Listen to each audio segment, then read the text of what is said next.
हाय मोरे रामा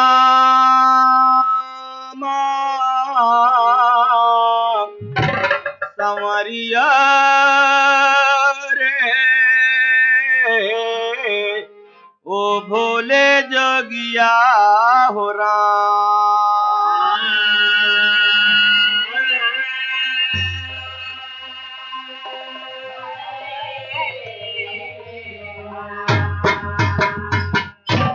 तो 18 दिन तक भई लड़ाई, कौरव कुल का दीप बुझाई, मौका पाई के भागा दुर्योधन बलवान।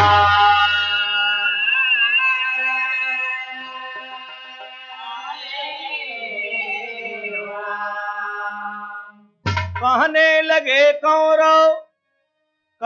लगे कौरव पांडव से एक दिन देखूंगी रन में हम ताकत तुम्हारी। खूनों की नदी बह जा चाहे धरा पर, लेकिन पैर न टरेगा पिछाड़ी। गर्दन कटे जान चाहे भले जाए, कुरुक्षेत्र में दीना जाके ललकारी। घोर संग्राम रहे ठाने तूफानी कहे, कौरव की सेना सब गए जहां से मारनी। भैया तो घायल दुर्योधन लोहू चुए तन से, मौका पाके भागा दुर्योधन रन से।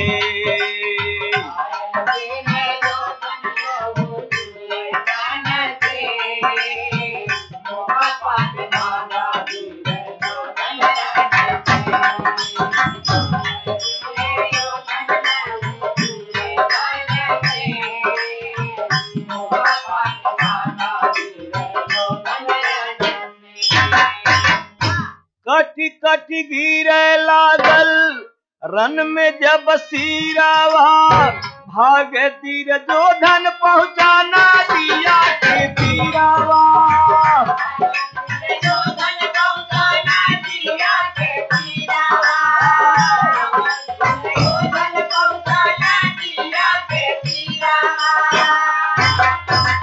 कैसे पार जाई, कैसे पार जाई सोचे लागल मन से। कैसे पार जाई सोचे यही मन से, मौका पाके भागा दुर्योधन से।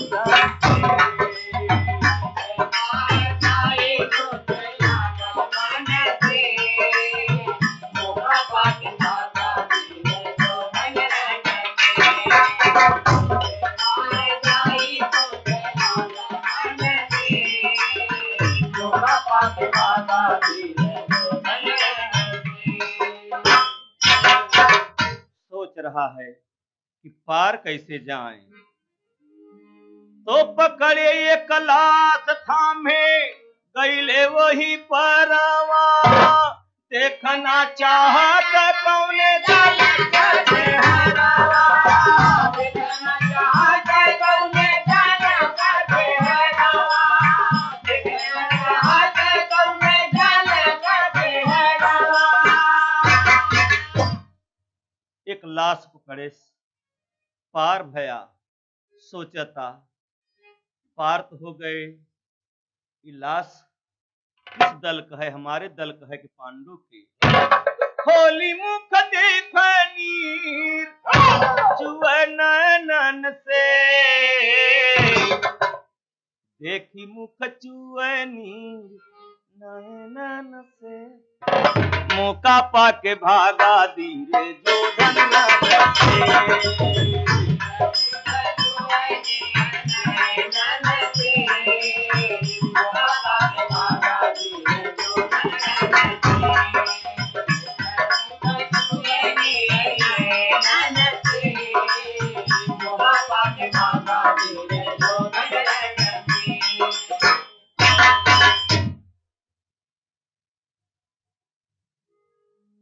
जब दुर्योधन लाश देखे उसी का बेटा था, रोए दिया। लक्ष्मणा कुमार दुर्योधन का ललनवा, पिताजी के पार कैले मर के बेटहनवा।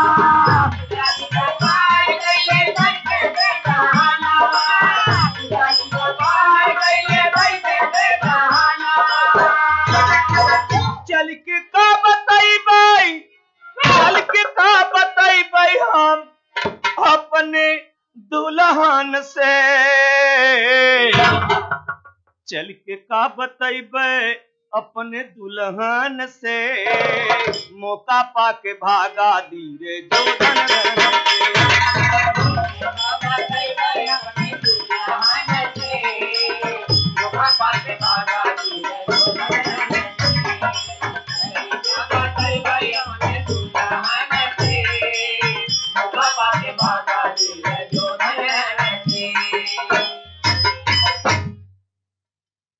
अब यही चक्कर में पड़ा, सोच रहा है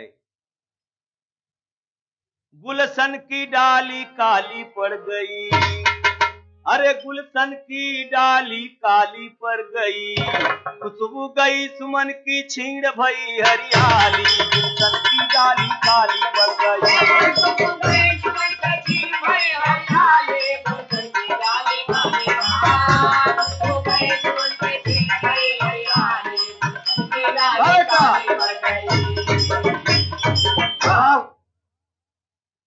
अब दुर्योधन सोचता करके दफन लाल कर अपने, दुर्योधन भवन मझार, खबर सुने लालन मरने की, माता रोए पीठ कपार, गए कहाँ मोरे नैन के तारा, सुधिया हमारी दिए विसार, घबरा करके जला हुआ से पहुंचा गंधारी दरबार।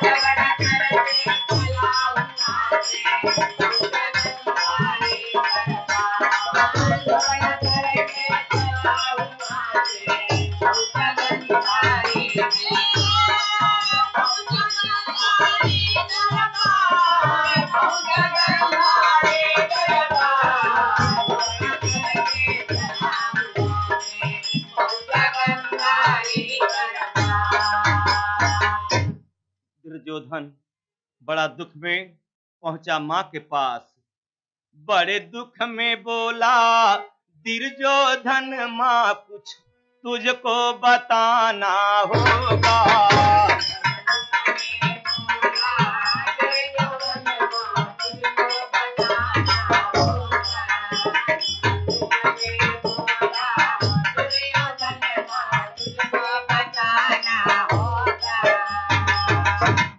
दुर्योधन दुख में माँ कुछ तुझको बताना होगा, पांडवों से कैसे जान बचे कुछ युक्ति लगाना होगा।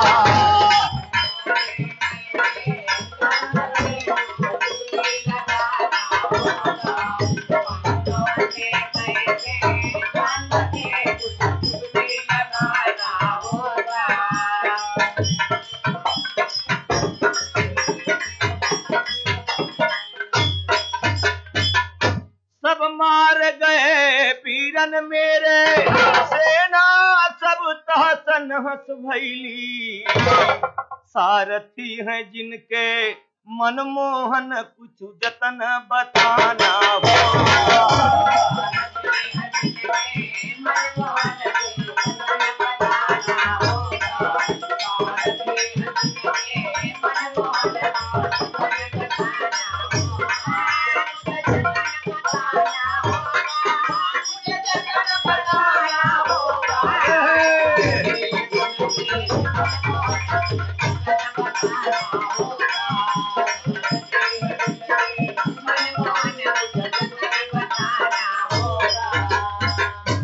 दुर्योधन बोला, माँ खूनों की बह गए नदियां, भीतर पर माँ खूनों की बह गए नदियां, लाशों पर लाश भीतर पर। बोली गंधारी माँ उस दम हमें जान बचाना हो।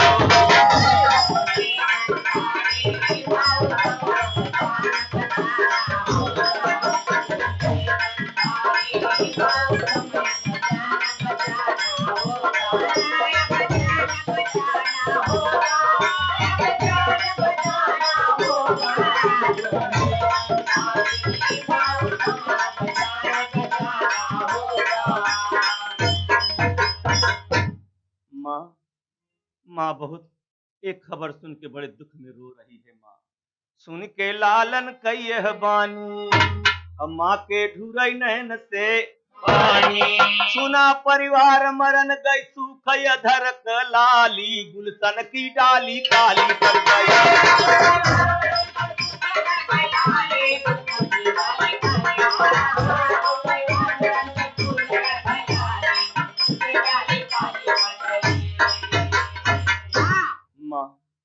माँ बहुत दुख में रोवता, कहना भी है जैसे स्वाति बूंद बीना तड़पे पपीहरा हो। बिना बछरू क गैया करली रुदन। माँ तड़पता, कवि भाव दिया कि जैसे पखेरु तड़पे बिना पंखवा के बाबू, बिना जल मछरी के तड़पे परना।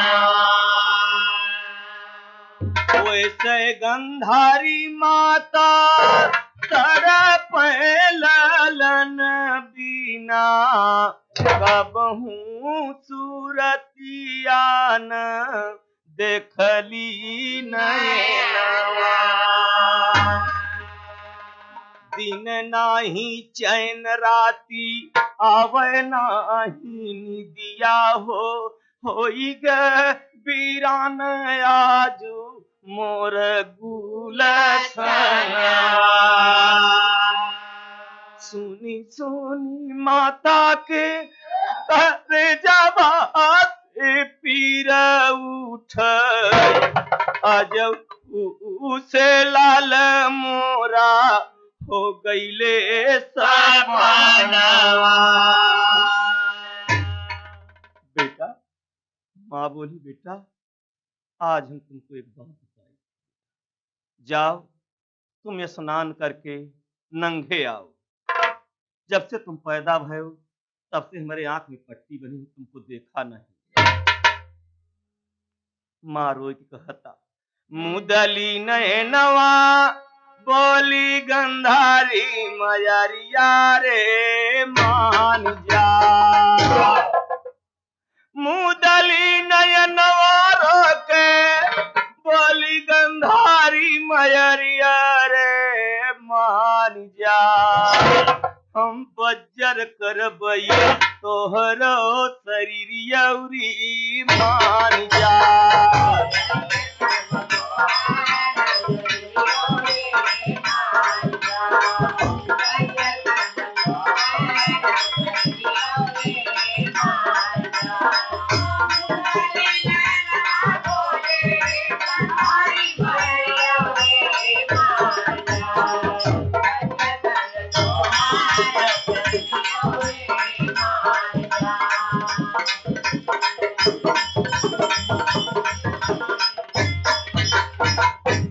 से पैदा भइल लाल देखा न सुरतिया। पैदा भइल लाल देखा न सुरतिया। अखिया में पट्टी बांधे रहली दिन रतिया। अखिया में पट्टी बांधे रहली दिन रतिया। अखिया में पट्टी बांधे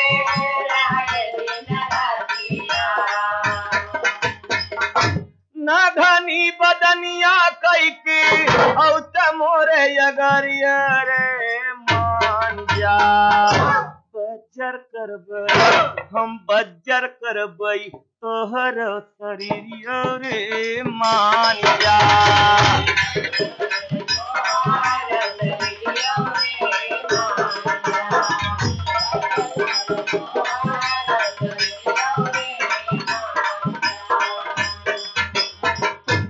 दुर्योधन स्नान करके जब चला तो बीच में कन्हैया मिल गए। वाह यार वाह, तुम छोटा बच्चा हो क्या, नंगा हो के जा रहे हो? तुम कुछ पहन के जाओ, नहीं माँ के सामने कैसे अपन शरीर दिखाओगे। शरम बस दुर्योधन एक लंगोटी के लगाई।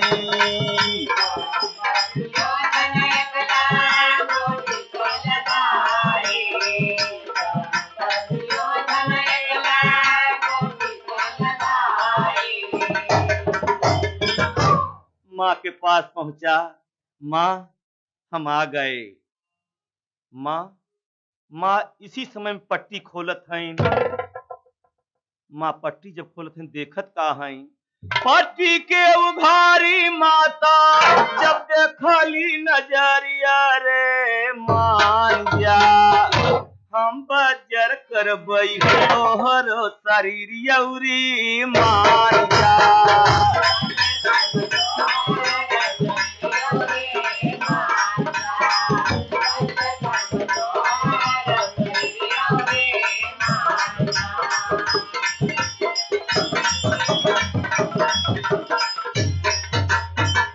जब माँ पट्टी हटावत देखा था सामने दुर्योधन लंगोटी लगाए बा। माँ नाराज भाई कि जा बेटा धोखा कर गए। बज्जर भय शरीर बान लागे नाही तानावा।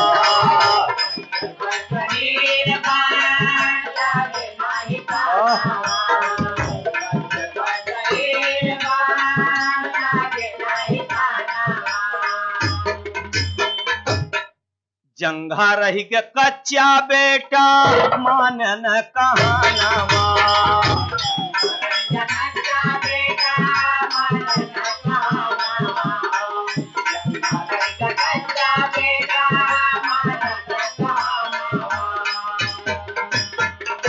पागल, तुमके कहा कि तुम सारी शरीर नंगी करके आओ, तुम लंगोटा पहन लिया। सारी शरीर तुम्हार वज्र है लेकिन जंघा तुम्हार कच्चा है। वो है उल्टे पांव भागा पहुंचा सरवर के कगरिया रे मान जा। बाजर करबै तोहर शरीरिया रे मान जा।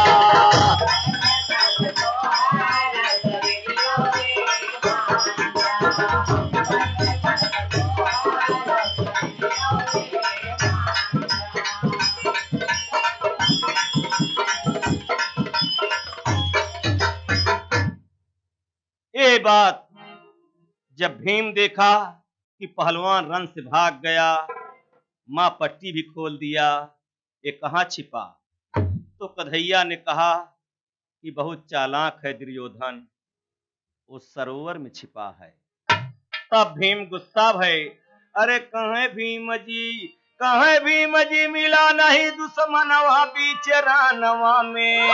और भागे तोहरा न बची है पारनवा बीच रानवा में।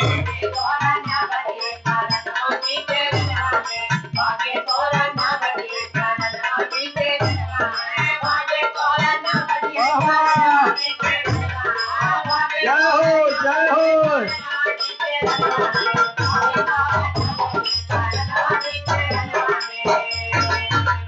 उल्टे पांव को रहा, पांव वाला चिन्ह देखत गईले बनवारी। साथे बनवारी लगा है कन्हैया, और वहीं जाके पहुंचे जहां छिपा बलकारी। अरे लक्ष्मी पास में बैठा छिपा के तनवा बीच रानवा में। भागे तोहरा न बची है पारनवा बीच रानवा में।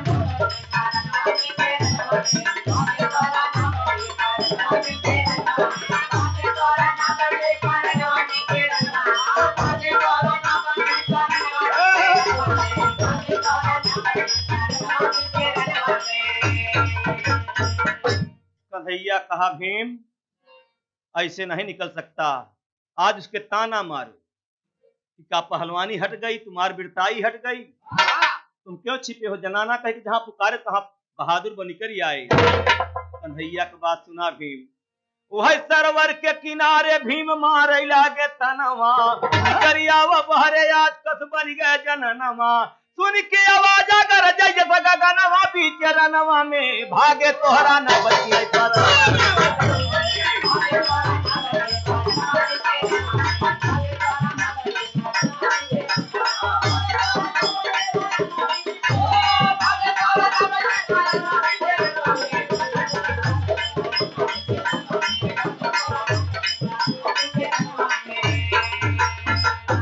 भीम कहा कादर बहादुर बनता हो तो निकल आवाज सामने। जब ये ललकार सुना तब दुर्योधन से नहीं बर्दाश्त हुआ। जब बाहर निकला तो देखे भीम हंसे लागे, लखी के सूरतिया आज नहीं छोड़ब हम तो के, मारब यही भतिया। तब धर्मराज जी हर कई कौने छनवा वही बनवा में, कहे भीम जी न बचिए परनवा।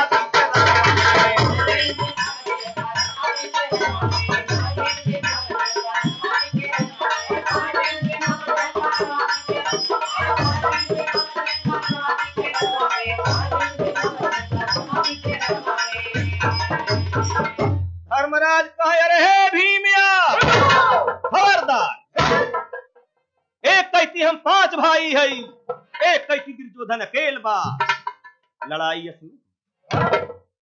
लड़ाई बराबर का हो, चाहे नहीं संसार का कहे, इतिहास का कहे, दुनिया का कहे। कन्हैया सोचन कि अब नहीं तब मामला फंसा, तो कहे फिर कैसे हो भैया? कन्हैया कहते धर्मराज से कैसे हो भैया? तो मधुरी बचनिया धर्मराज जी जब बोला ले, मधुरी बचनिया धर्मराज जी जब बोला ले, मधुरी बचनिया धर्मराज जी जब बोला ले। अरे सुन ले भीम भैया बतिया रे हमारा,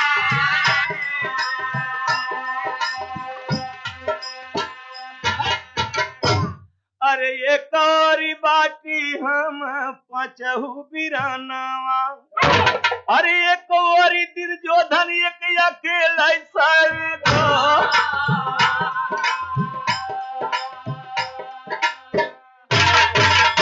कैसे लड़ाई भैया लड़ब रनवा में, दुनिया बोलिया बोली है सुन लीजिए यही बात।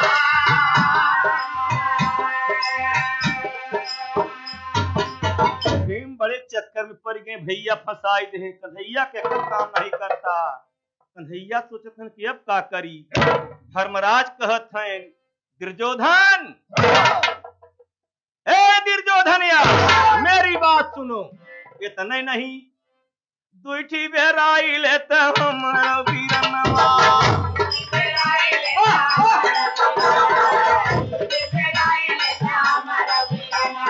जामी के लड़ाई होए तरवर के कन्हार,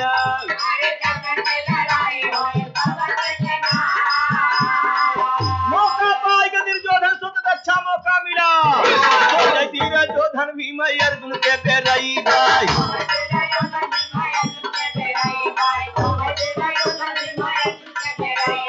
अब से कन्हैया खेली गईले खिलवाड़ हो,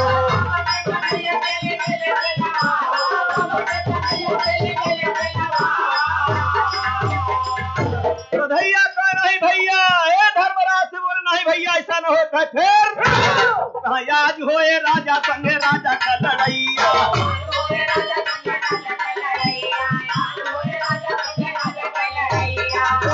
दुर्योधन ये हर भीम बलयार,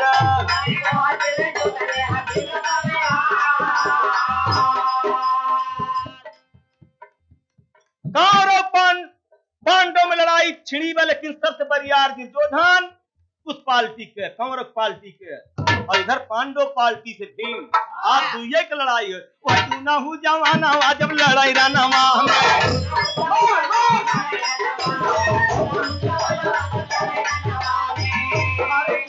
जवानवा तरह बरियार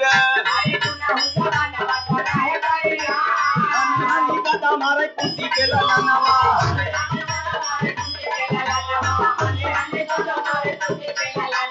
तोहरा दुर्योधन करे पीन फरहार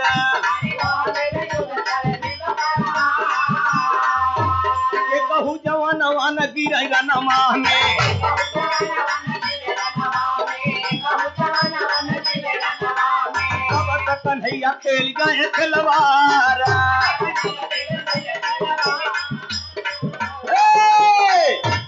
ना ना कन्हैया कहे नहीं भीम का हालत खराब देखे धर्मराज भैया वो चीर हरण वाली बात याद करा हुआ जौन गदा थे भीम जंघा तोड़े कह रहे हैं धर्मराज कहे ना कन्हैया गलत न बोलवा हुआ गदा कमारी ऊपर कहो था जंघा का नहीं हो सब कन्हैया इशारा देते हैं वह ठोक ताल कितने दिहन भीम के इशारा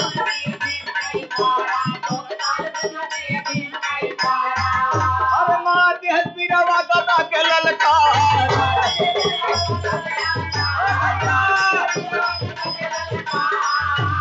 अरे हीच गदा मारा भीम जब दुर्योधन के जंघा पर दुर्योधन गिरा मोहे से खून बहाया जब दुर्योधन का जान निकल गवा हाहाकार मच के देवतन में आज बहादुर मारा गवा आखिरी बोलबा हाय अरे मारा भीमसेन अपन गदा खिसिया के गिरा धीर जोधन जैसे पेड़ हराय के गिरा धीर जोधन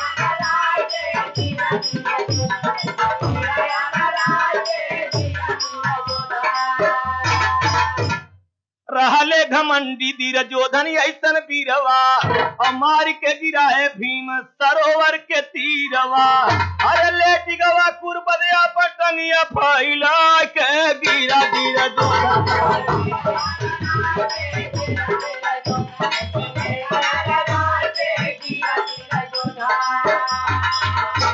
पांडव मन में पांचों भैया खुशी भैलेन सोचई अपने मनवा और हर सुन के खुशी भैली द्रौपदी जनानवा अरे चलनिया मुरारी संगे पांडव के लिया के गिरा दिया जोधन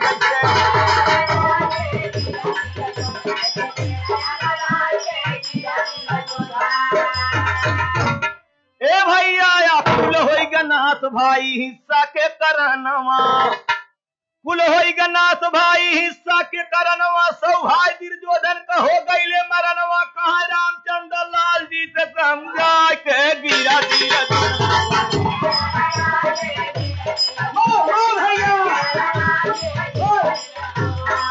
लिखते राम तुम्हें तूफानी इनके गाना में कभू न रहे बेईमानी गुलशन की डाली काली पड़ गई राम कैलाश सतगुरु बचन जाई न खाली गुलशन की डाली काली पड़ गई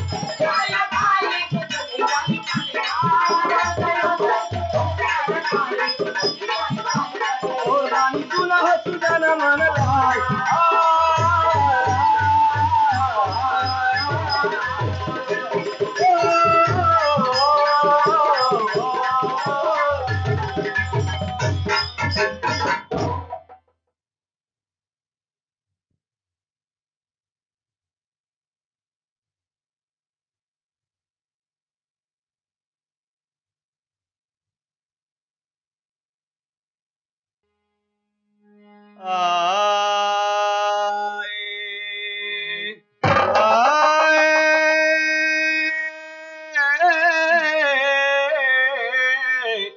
ओ मोरे राम हो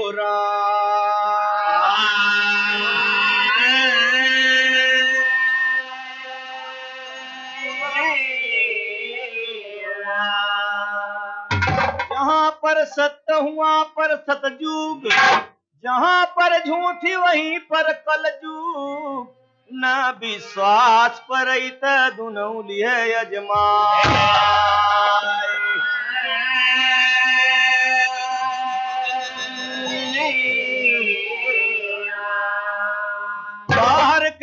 जखन में चर्चा तो यही हो, भारत एक देश ऐसा धर्म का पुजारी है।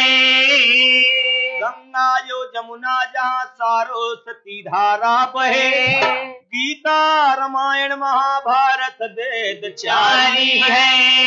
भारत के वासी पर तब तो उदासी छाए, बढ़ता अपराध देखत दुखित नर नारी है। राम कैलाश कह के कर विश्वास करी, धर्म के लोग आज फाने ठगारी। तो सत्य की आज कहबे कहानी, सत्य देखो देखाया भी जाए।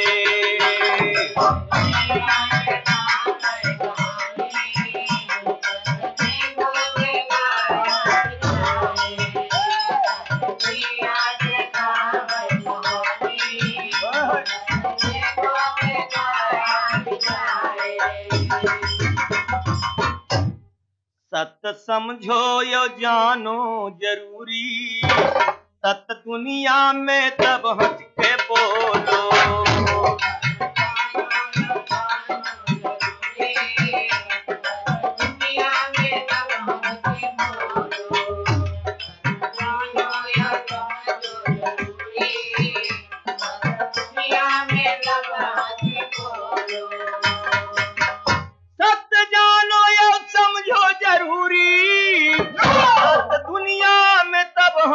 के बोलो सत्य की गीत, सत्य की गीत गालो गवालो, सत्य की गीत गालो गवालो, सत्य दुनिया में तब हंस के बोलो।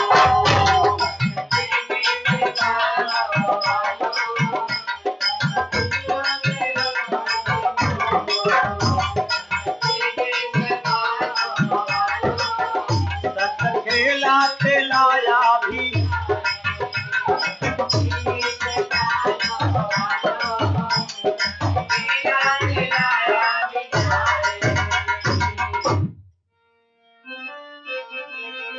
हाय, अरे रामा रामा रामा रामा, अरे मोरे रामा रचनिया सारी सत्ता से भाई।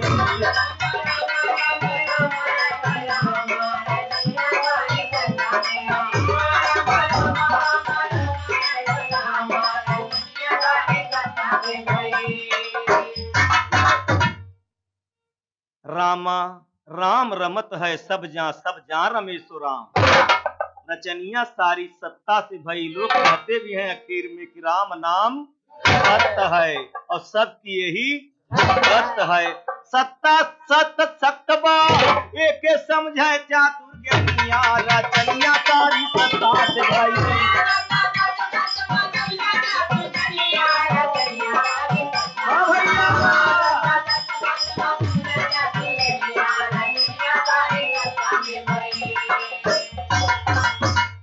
सत्ता समझा हरिचंद्र जब बन गई बढ़ता दानी, सतक पीछे सारी माया छोड़ दिया सब राजधानी। सतन छोड़े काशी जी में बिक गई तीनों प्राणी, सतक पीछे ऐसन धर्मी भरा डोम घर में पानी।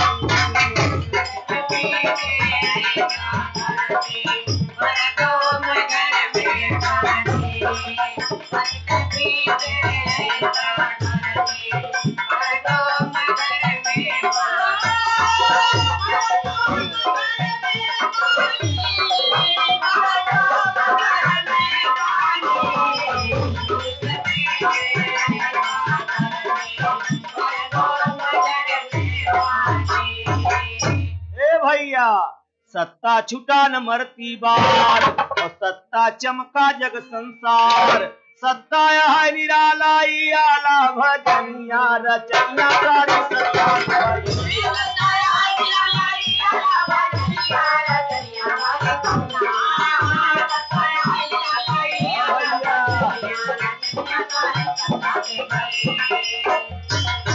कहना भी है और सत्य की कहानी पहचानी राजा बनी।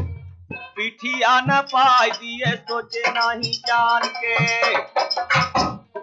सतता के सुन प्रहलाद रहा जान साप खम्मा फार प्रगट भय सत भगवान के सत्ता जाना ध्रुवराज उमर रही 5 साल किया न किया लाल घूमे बियाबान के अरे सत्तावा परियाड़ा पाके सूर्य अवर तारा देख सत्तावा में चंदा देखा यार लिया समान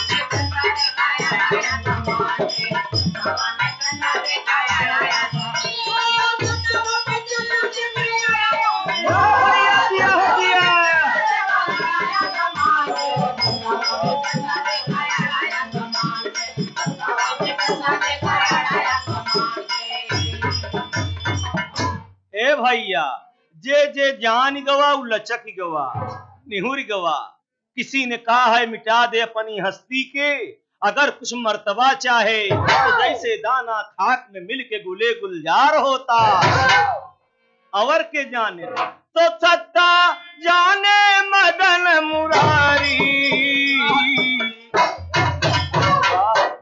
अवर के जाने सत्ता रामचंद्र जब जानी पन के गईले छोड़ी रजधानी राम रामाय रे हो मोरे रामा रामा रामाय रे हो मोरे रामा सत्ता जानी के केवट तब धूं मैं चरनिया हो रचनिया दर लाला रे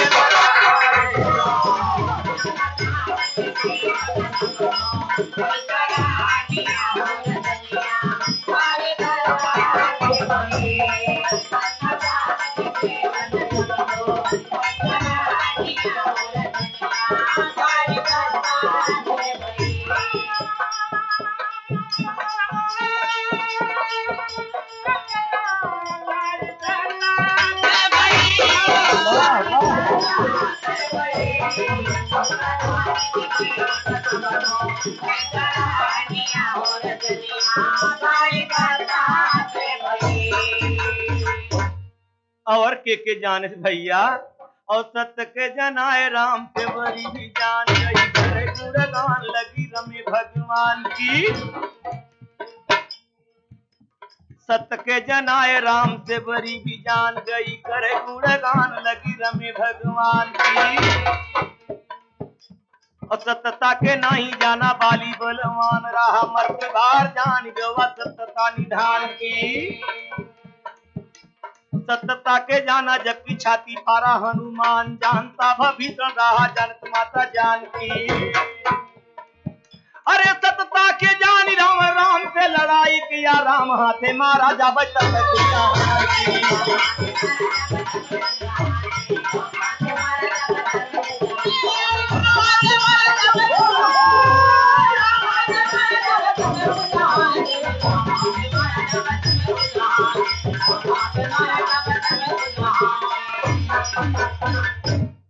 भैया अरे सत्ता जाने मदन मुरारी जबकि मोहे दुनिया सबके मोह लिया कोई बचा नहीं यही वजह सूरदास कहे रहे एक बेरिया जब श्याम बांसुरी बजाई एक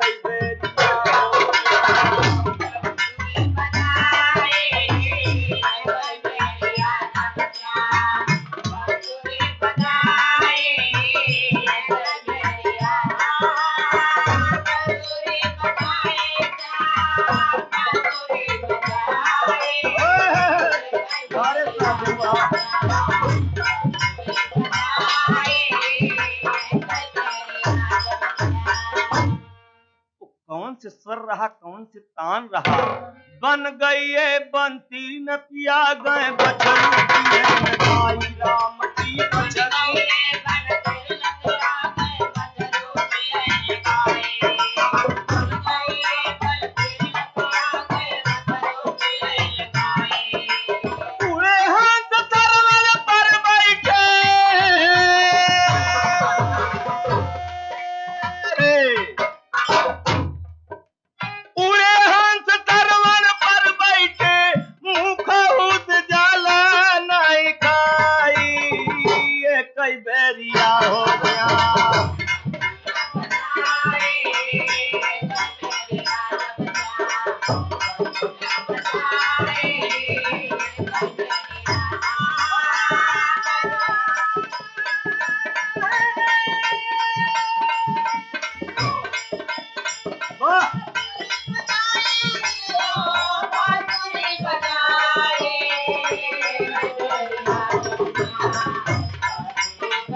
बात रही। सत्ता जाने मदन मुरारी, सत्ता जाने मदन मुरारी, जबकि मोहे दुनिया रचनिया सारी सत्ता से भई।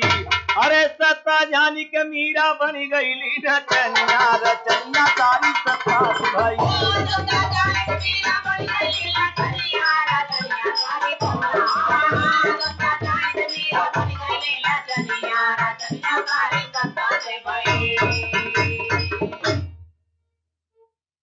सत्ता जान के मीरा नाची, पग घुघरू बांध के मीरा नाची।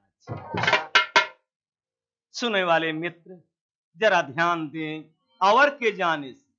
अरे सत्ता के जानत नहीं गिरजा महारानी, सत्ता के जानत नहीं गिरजा महारानी, सत्ता के जानत नहीं गिरजा महारानी। ए भैया, जब दोनों भैया बन गए राम और लक्ष्मण तो नमस्कार भवा। सती कहत हैं कि छोटे छोटे बच्चन से नमस्कार करत है। शंकर के शंका नहीं रही, कहे महापुरुष हैं तू न समझबू, कहे चुप रह। इनकर दुल्हन हेराई गई बा, रोवत फिरत हैं, बन बन पत्ता पत्ता से रोवत हैं। ये महापुरुष हैं। शंकर बाबा भोले बाबा आगे बढ़ गए। सती जी परीक्षा ले लागी सीता का रूप बनाए के। इतने में राम से लक्ष्मण कहते हैं भैया वह सीता माता बैठी है। राम जान गए, कहे नहीं लक्ष्मण। धोखे में जिन पर पहुंचे पास पार्वती के पास, सती के पास, कहत हैं राम माँ अकेले ही यहाँ कहाँ बैठी हो। तब परेशान होते हैं कि अरे ई का कहा, हम तो सीता के वियोग में परेशान है कि ददा तो है न ढूंढत। तब जान गए लजाई गई जहरे ताकई वहरे राम ही राम दिखात हैं। अरे सत्ता के नाई जानत गिरजा महारानी, और सत्ता के जानत रहले शंकर भगवान।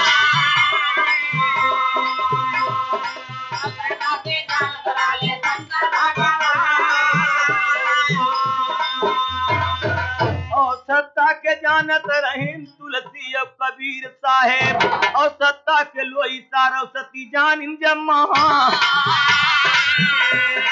सत्ता के जानी रानी द्रौपदी पुकारा, सत्ता के जानी रानी द्रौपदी पुकारा, सत्ता के जानी रानी द्रौपदी पुकारा। अरे सत्ता के चिड़िया बढ़ाए भगवान को, सत्ता के चिड़िया बढ़ाए भगवान, सत्ता के चिड़िया बढ़ाए भगवान। सत्ता नहीं होए कबो दुनिया में, सत्ता नहीं होए कबो दुनिया में, सत्ता नहीं होए कबो दुनिया में। अरे सत्य तो ये सत्य नहीं होए कबो दुनिया में, ऐसे तो लिखत बात है बेरिया पूरा।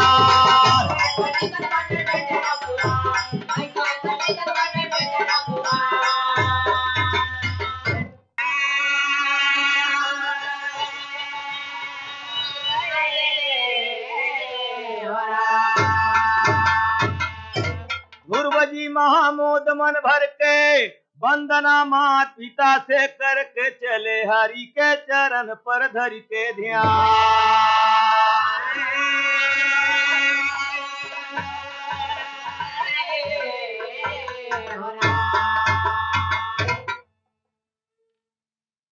हम जाबे तप करनवा सुना, ध्रुवजी 5 वर्ष के जब रहले ललनवा। हम जाबे तप करनवा सुना, 5 वर्ष के जब रहले ललनवा। हम जाबे तप करनवा, 5 वर्ष के जब रहले ललनवा। हम जाबे तप करनवा सुना। ओके ध्रुव विदा माता से चल भइले तत्काल सुनो, रोहने लगी सुनैती माता 5 वर्ष के लाल सुनो। मंत्री ने उत्तान पाद से कहा मुक्त सरहाल सुनो, सुन बन गमन ध्रुवजी का तब राजा बड़ा बेहाल।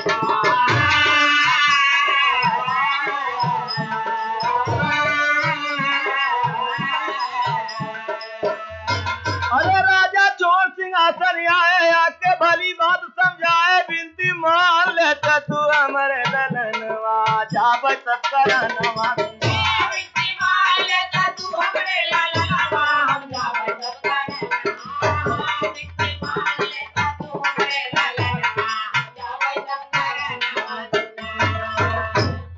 पिताजी कहा कि बेटा 5 साल की अवस्था में कहाँ जाबे। कहे नहीं पिताजी, राज देने को कहा पिताजी, ध्रुव किया इनकार सुनो, कहा ध्रुव जाने दो बन हम भजबे कृष्ण मुरार सुनो।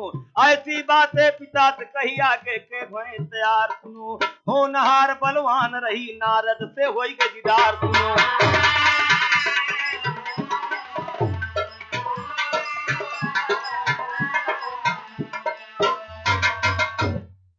चलते समय ध्रुव महाराज के नारद से मुलाकात होता तो नारद बड़े मधुर में पूछत है, नारद कहे सुनो एक बात, नारद कहे सुनो एक बात।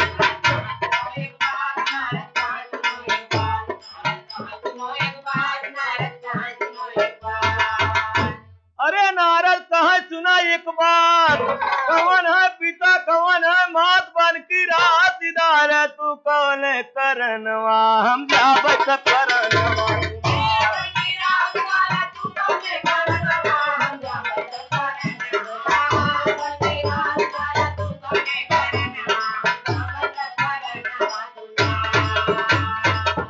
नारद महाराज बोले कि बेटा ये 5 साल के अवस्था में तू कहाँ चल दे है। तब ध्रुव महाराज बड़े मधुर से बोलत हैं, करके दंड प्रणाम ध्रुव जी, कहन लगे उस बारी जी, जगहितकारी मिली है कहाँ बतलाद कुंज बिहारी जी। है मन में अभिलाष नयन भर हम देख बियाद बिहारी जी, पिता मेरे उतान पाद है सुनती महतारी जी।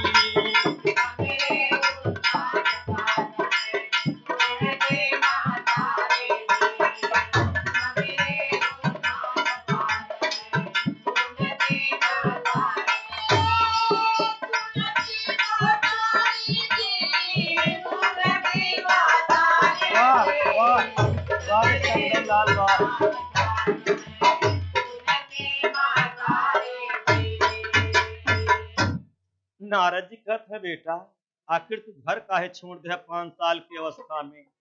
कहे ऋषि जी, बैठे पिता गोद एक बार, अरे बैठे पिता गोद एक बार, मैं भवा माता दिए सुधार चिंता बारल गोली लग गया मेरे तनवा हम जाब तब करनवा।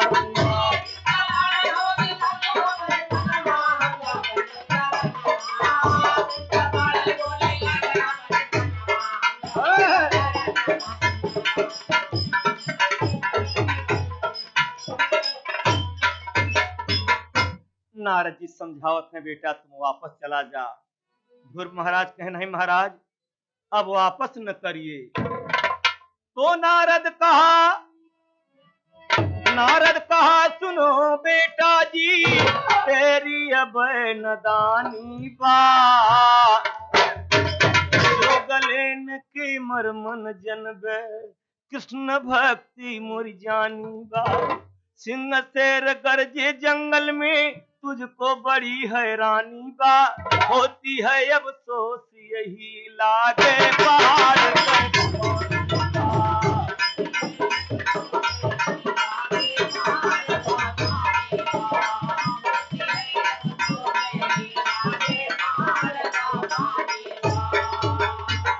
ध्रुव महाराज कहा नहीं महाराज, ध्रुव जी कहाँ लगे हर साई, हमके देव मंत्र मुनि राई बन की रहा बता जिनकर बनवा हम जाब तब करनवा।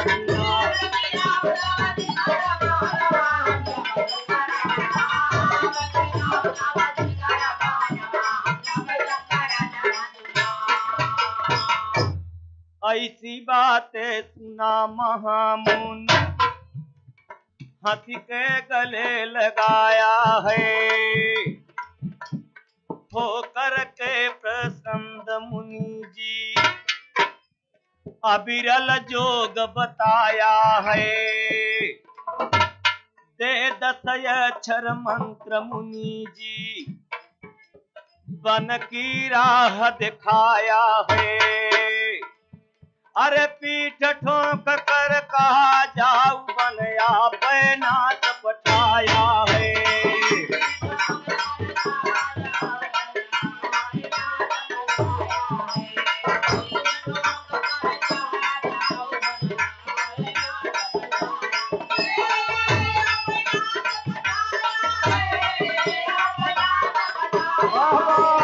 जय हो जय हो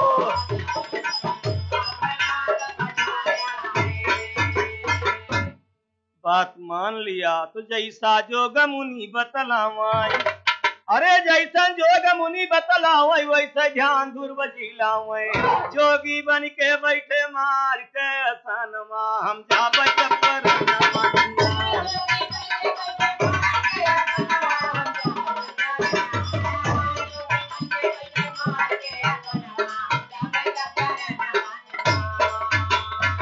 भैया प्रथम समय वह 3 दिन पर करते परहारा जी लगा महीना जब दूसरा कट दिन पर करें यहारा जी 9 दिन कर किया टेम तीसरे कर सुनो बिचारा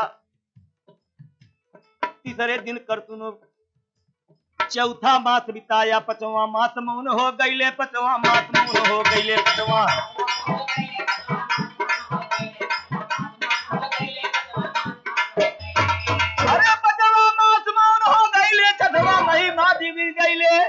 पांचवा मास मौन हो गईले छठवा मास यही विधि गईले सासा मान दुर्बदी चढ़ा दिए ब्राह्मणवा हम जाबे परनवा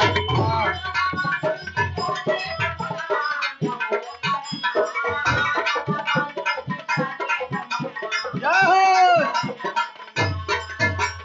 ए भैया एक पैर से खड़े धूर बहरी एक पैर से खड़े हुए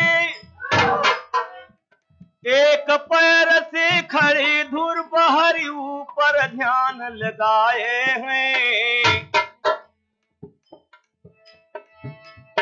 एक पैर से खड़े धुर बहरी ऊपर ध्यान लगाए हैं राम नाम की श्यामल मूरत हृदय में बैठाए हैं तापमान भती नीलोक देवतन के कष्ट जनाए हैं सासा बंद भवास बही कर कोई भेद नहीं पाए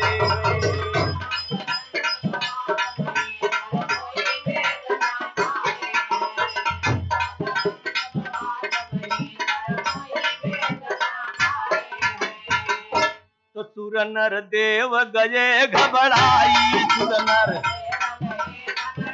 जय हो जय हो जय हो भैया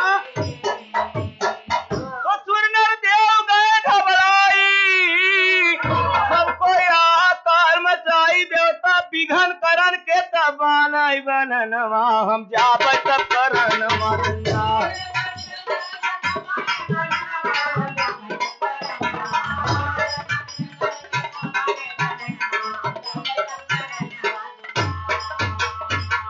धुर्वजी 5 साल के उम्र में ब्रह्म ज्ञान मिला नारद ऋषि से अहर मारो रोवती महतारी कहाँ गईले लाल रोवती महतारी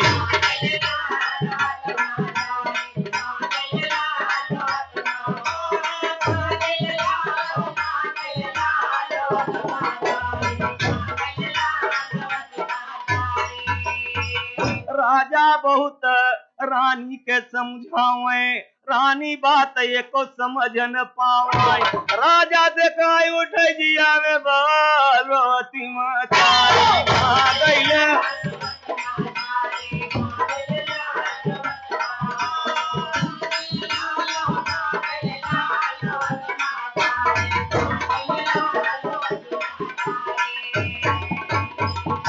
पांच उम्र में बेटा चला गईले बनवा पता नहीं कैसे दिन कटत हुई है बनवा अरे हमारे कर्म में विधना काली के भाल रोवती महतारी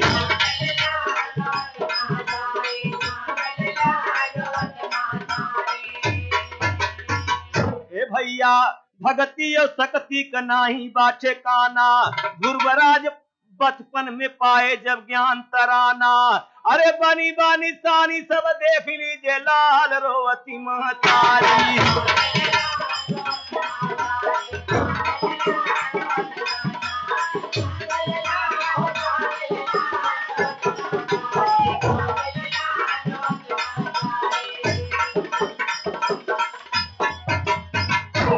और ध्रुव जी का बैतरक स्वर्ग में निशानी, बाबा हर देव ज्ञान बाटत बाटे ज्ञानी। अरे आप सबके ऊपर दया करिए सुना नंद लाल रोवती महतारी।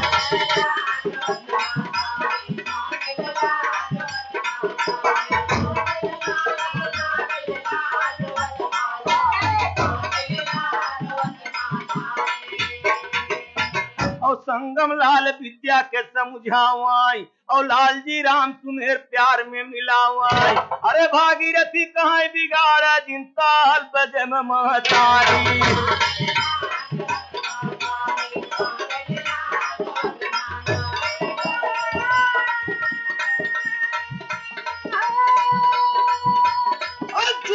जिया भैया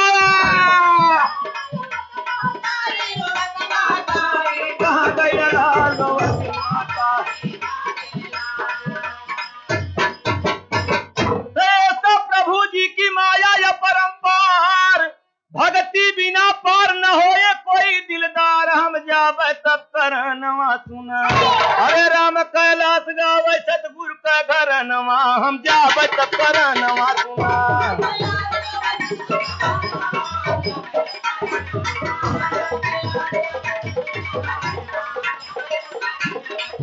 नैया के लगा दे बाबा पार, राम कुमेर बहुत समझावाई। कविता लिखी चेलन के सिखावत हूँ बड़ी जगवैया कलाकार।